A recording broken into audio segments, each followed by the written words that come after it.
Une femme remarque quelque chose d'étrange en surfant sur internet. Chaque soir, son mari discute avec la même femme. Son intuition aiguisée lui fait aussitôt ressentir un malaise. Puis elle découvre une vidéo, on y voit les deux amants en train de planifier une fuite ensemble. À cet instant, elle est totalement sous le choc. Elle n'aurait jamais imaginé que, peu de temps après leur mariage, son mari la trahirait déjà. C'est alors qu'un bruit retentit à l'extérieur. Contre toute attente, c'est justement son mari, qui venait de sortir, qui rentre. Il arrive avec des fleurs et lui offre chaleureusement un collier délicat. Mais malgré ses paroles doucereuses, il ne remarque pas que le visage de sa femme est déjà marqué par le dégoût et la lassitude. Le lendemain, elle ressort la vidéo de leur mariage et réécoute les vœux que son mari lui avait jurés. Plus elle écoute, plus le cœur de Daisy se serre. Pour punir cet homme infidèle et sans scrupules, Daisy élabore minutieusement un plan de vengeance. Elle se fait passer pour une épouse douce et attentionnée, et invite son mari à partir ensemble pour un voyage qu'ils n'avaient pas fait depuis longtemps. En chemin, alors qu'ils passent devant un paysage magnifique, Daisy prétexte vouloir prendre des photos et attire lentement Jeff vers le bord d'une falaise. Au moment où son mari est captivé par la vue, Daisy lève discrètement le bras.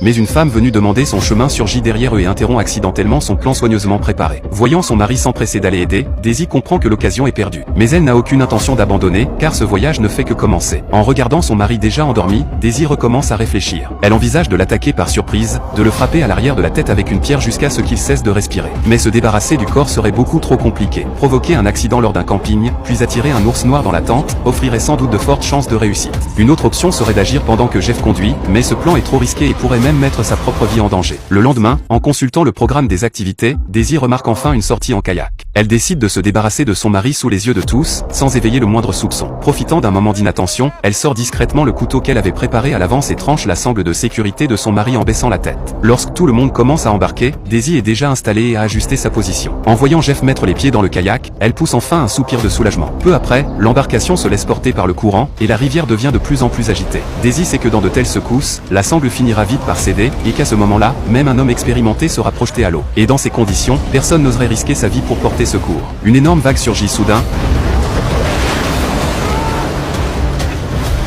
et Jeff est effectivement emporté dans l'eau, exactement comme Daisy l'avait prévu. Mais contre toute attente, il parvient à remonter à la surface. En le voyant crier désespérément dans l'eau, Daisy n'a d'autre choix que de lui tendre la main. C'est alors qu'une autre vague gigantesque arrive et la projette à son tour dans la rivière. Le courant violent l'emporte aussitôt. Alors que Daisy sombre dans le désespoir et l'impuissance, c'est son mari qui, de façon totalement inattendue, lui tend la main et la sauve. Pour le remercier de lui avoir sauvé la vie, Daisy affiche ce soir-là un sourire qu'elle n'avait pas montré depuis longtemps. Mais cela ne signifie pas qu'elle renonce, car au moment de se coucher, elle entend de nouveau Jeff passer un appel téléphonique en cachette.